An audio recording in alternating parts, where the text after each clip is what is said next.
प्रणाम, नमस्कार। मैं हूं गणेश हिवरकर। हर बार हम इस YouTube चैनल पे मैक्सिमम टाइम या तो सुशांत सिंह राजपूत, श्रीदेवी या कोई बॉलीवुड की न्यूज़ या फिर पॉलिटिकल कोई बड़ा मसला हो तो उस पर बात करता हूं मैं। आज एक नॉर्मल मुद्दा है जो पॉलिटिक्स से रिलेटेड ज़रूर है, लेकिन प्लीज़ इस वीडियो को लास्ट तक देखिएगा। सिर्फ ये मामला यहाँ तक नहीं है। देखो, सुशांत के केस में तो हम लड़ ही रहे हैं, सब लोग हैं, लेकिन कई सारे ऐसे मुद्दे हैं देश के जो ज़रूरी होता है शेयर करना, और बहुत सारा इस पर डिपेंड करता है। इस वीडियो में आपको शॉर्टकट में बताने की कोशिश करूंगा किस तरह से बहुत ज़्यादा इंपॉर्टेंट है। इस साल में कम से कम 500 से 600 लोग एटलीस्ट मुंबई और मेट्रो सिटीज़ में इन्होंने अपने आप को जला लिया या सुसाइड कर लिया। ये सारी चीज़ें किस मुद्दे को लेके हुई पता है? कि आरक्षण एक मुद्दा है, भारत देश का बहुत ही खतरनाक मुद्दा है। आरक्षण जो दिया जा रहा है, आरक्षण लोगों को, बिछड़ी कास्ट जो होती है उन लोगों के साथ बहुत अन्याय हुआ। पहले मैं मानता हूँ डॉक्टर बाबा साहेब आम्बेडकर ने इससे रिलेटेड उनको सहूलियत देने का किया था, लेकिन वो 5 साल के लिए किया गया था। लेकिन हर पॉलिटिशियन उसको बढ़ाते रहता है। मेरा ये मुद्दा बिल्कुल नहीं है कि जो पिछड़ी जात वालियों को है उनको काम मिलना, उनको रोजगार नहीं मिलना चाहिए, नौकरी नहीं मिलना चाहिए, एडमिशन नहीं मिलना चाहिए, नहीं। लेकिन किसको मिलनी चाहिए? क्या हम ऐसे डॉक्टर पैदा करेंगे जो बाद में हमारे बच्चों का, समाज के लोगों का इलाज करेंगे? जो लोग कम मार्क में पास हुए हैं, क्या उनकी एबिलिटी नहीं है? और रही बात गरीब और अमीर की, क्या ब्राह्मण का एक लड़का भी गरीब नहीं हो सकता?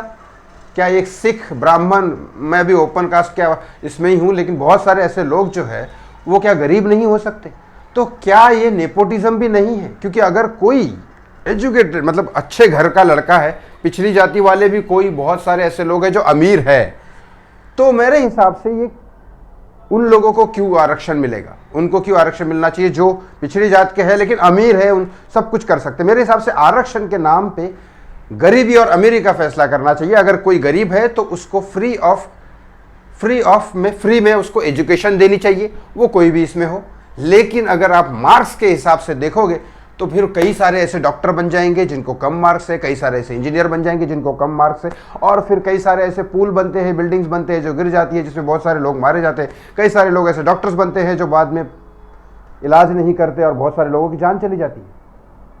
तो ऐसे कई सारे मुद्दे हैं। कई सारे ऐसे लोग कई सारे ऑफिसर्स बन जाते हैं, कई सारे ऐसे ऑफिसर्स बन जाते हैं जो पिछड़ी जाति के हैं सिर्फ मार्क्स की वजह से। मैं ये नहीं कह रहा हूँ कि उनको आगे बढ़ने के मौका नहीं देना चाहिए। पिछड़ी जाति वालों के साथ आज भी मैं कहता हूं बहुत बड़ा अन्याय हुआ है, लेकिन इस अन्याय को रोकने के लिए, इनको आगे बढ़ाने के लिए हम भी साथ में, हम सब चाहते सब साथ में आगे बढ़े। लेकिन इनको, अगर वो गरीब है तो फ्री एजुकेशन दो, अगर उनको मौका नहीं मिल रहा है तो ऑफकोर्स एक रखो, लेकिन इसका सही कंक्लूजन होना जरूरी है। मैं अपनी तरफ से कोई कंक्लूजन नहीं करना चाहता। मेरे साथ बहुत बार ऐसा हुआ है कि मेरे दोस्त जो थे मुझसे अमीर थे। मेरे ही साथ में कहता हूँ कि मेरे 12th के बाद मुझे इंजीनियरिंग में एडमिशन चाहिए था। मेरा ही एक दोस्त था जो जज का बेटा था और मेरे पिता से कम 3 गुना ज़्यादा उन लोगों के पास पैसे थे, लेकिन वो पिछड़ी जाति का था और उसको 56% मार्क्स में इंजीनियरिंग में एडमिशन मिली और उसको अच्छे जहाँ चाहिए वहाँ पे मिली। वो SC ST में शायद कोई कास्ट में था, मैं कास्ट को क्लेम बिल्कुल नहीं कर रहा हूँ यहाँ पे, लेकिन उसको एडमिशन मिली। और मैंने दिन रात पढ़ाई की थी, मुझे 65% मार्क्स थे, लेकिन फिर भी मेरे पिता गरीब भी थे, ओपन कास्ट में थे। उसके बाद मुझे पेमेंट सीट में एडमिशन लेनी पड़ी, जो कि बहुत भारी पड़ा था मेरे परिवार के ऊपर। फिर भी ये अन्याय है या नहीं है पता है, आप समझ सकते हैं। तो मैं ये नहीं कहता कि पिछड़ी जाति वाले अगर गरीब है, क्योंकि वही पिछड़ी जाति वाले जो उसके पिता जज बने थे मेरे दोस्त के, वो भी पिछड़ी जाति की वजह से बने थे। उनके पिता के साथ सही हुआ था क्योंकि उनके पिता फैमिली वाइज गरीब थे। लेकिन ऐसा क्यों होना चाहिए? तो देश के नेताओं को यह समझ में आना चाहिए कि सिर्फ अपनी कुर्सी बरकरार रखने के लिए जो पिछड़ा वाला चल रहा है वो चलने दो, ऐसा नहीं। इसमें कुछ तो चेंजेस होने चाहिए।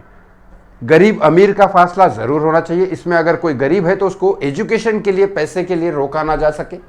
जैसे पैसे की वजह से किसी का इलाज ना रोका जा सके, पैसे की वजह से किसी का एजुकेशन ना रोका जा सके, लेकिन ये हो रहा है।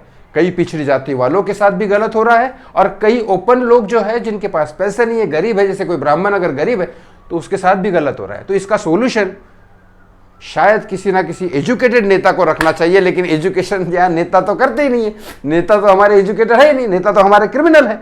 तो इसका सोल्यूशन क्या होगा? इसका सोल्यूशन था, मैं यहाँ किसी नेता को सपोर्ट नहीं कर रहा हूँ, लेकिन बताता हूँ, एक प्लान बनाया था शिक्षा, मतलब केजरीवाल के असिस्टेंट जो ये थे, मतलब डेप्यूटी सीएम जो थे, सिसोदिया जो उनका नाम था, उन्होंने एक शिक्षा का प्लान बनाया था। उसमें ये चीज़ें तो नहीं थी, लेकिन उनका प्लान अमेरिका वालों ने एक्सेप्ट किया। उसमें जाति और इसका जो चीज़ नहीं थी, लेकिन ऐसे कोई एजुकेटेड मंत्री के थ्रू अगर कोई चीज़ की जाए और उसका अगर सही से प्लान किया जाए, मैं किसी कंक्लूजन पे नहीं पहुंच रहा हूँ, पिछड़ी जाति वालों को मौका ना दो या ऐसा कोई कंक्लूजन नहीं कर रहा हूँ, उनके साथ अन्याय हुआ है बराबर, सिस्टम अभी थोड़ा सा ठीक है, लेकिन उसमें कई सारे प्रॉब्लम्स हैं। तो ऐसे एजुकेटेड नेता के थ्रू एक प्लान बनाना चाहिए, पूरे सिस्टम, शिक्षा मंत्री वगैरह या एजुकेटेड लोगों के साथ बैठ के देश के सारे लोगों की ये लेके कि हमारे पिछड़े जाति वाले अभी कितने नीचे है, कितने ऊपर है, हमारे ओपन वाले लोग जो बेचारे ओपन कास्ट में है लेकिन जिनके पास पैसे नहीं है, गरीब है, वो कितने लोग हैं, कितने अमीर है, ये सारा ढांचा देखने के बाद, क्योंकि इस पे सिस्टम ये तो है ही, किसके साथ अन्याय तो हो ही रहा है, नेपोटिज्म तो हो ही रहा है, हर जगह हो रहा है, लेकिन इसके साथ साथ हमारे डॉक्टर्स और इंजीनियर भी और हमारे ऑफिसर्स भी घटिया बन रहे, जो किसी को भी अंदर डाल देते हैं, कुछ भी कर लेते हैं और नौटंकी चल रही है बस देश में। तो ना कानून व्यवस्था सही होगी जब ऑफिसर सही नहीं होंगे, ना हमारी मेडिकल व्यवस्था सही होगी अगर डॉक्टर सही नहीं होंगे, तो फिर बचा क्या? नेता तो वैसे ही हमारे हरामखोर है, तो नेता भी हरामखोर, फिर ऑफिसर्स भी ऐसे बनेंगे, तो फिर देश का होगा क्या? मैं किसी कंक्लूजन पे नहीं पहुंच रहा हूं, लेकिन बॉलीवुड से रिलेटेड मैंने एक बहुत अच्छा प्रेजेंटेशन बनाया था, जो योगी जी को भेजने की बहुत कोशिश की और शायद उनके पास पहुंच भी गया था, लेकिन इसके ऊपर कुछ नहीं हुआ, बॉलीवुड के नेपोटिज्म कम करने के लिए। लेकिन वो नहीं हुआ तो हमारा शिक्षा का ही ठीक नहीं हो रहा है, जो हम फर्स्ट स्टैंडर्ड से पढ़ते हैं उसका ही सिस्टम ठीक नहीं है, तो बॉलीवुड का तो वैसे ही ठीक नहीं होगा, क्योंकि बॉलीवुड में तो कितने सारे अनपढ़ ही लोग हैं। तो नेता हमारे अनपढ़, सारे अनपढ़, क्या होने वाला है देश का पता नहीं। मतलब ऑफिसर्स हमारे करप्ट, डॉक्टर्स हमारे ऐसे बनते हैं, इंजीनियर्स हमारे ऐसे बनते हैं, नेता तो वैसे ही हरामखोर है, फिर क्या होगा? शिक्षा एक बहुत अच्छा व्यवस्था हो सकती है, शिक्षा के ऊपर ध्यान दोगे तो ही सिर्फ हो सकता है, क्योंकि क्रिमिनल भी अगर देखा जाओगे ना, 90% क्रिमिनल जो होते हैं ग्राउंड पे जो क्राइम करते हैं वो सारे के सारे अनएजुकेटेड है। अगर एजुकेशन प्रोवाइड की जाए, ये ओपन और इसके कास्ट में अगर कुछ ना कुछ तो कन्फ्लिक्शन हो रहा है, अगर ये सही से मैनेज किया जाए और उन लोगों को एजुकेशन मिले, तो एजुकेशन के द्वारा लोग महात्मा गांधी, भगत सिंह, मौलाना आज़ाद और इन लोगों को देखेंगे, उनसे कुछ सीखेंगे, क्योंकि हिस्ट्री भी सिखाई जाती है, साइंस भी सिखाया जाता है, तो कुछ देश आगे बढ़ सकता है। और ये सुसाइड भी एक बहुत बड़ा इशू है जो हमारे स्टूडेंट्स कर रहे हैं, क्योंकि उनके साथ भेदभाव हो रहा है।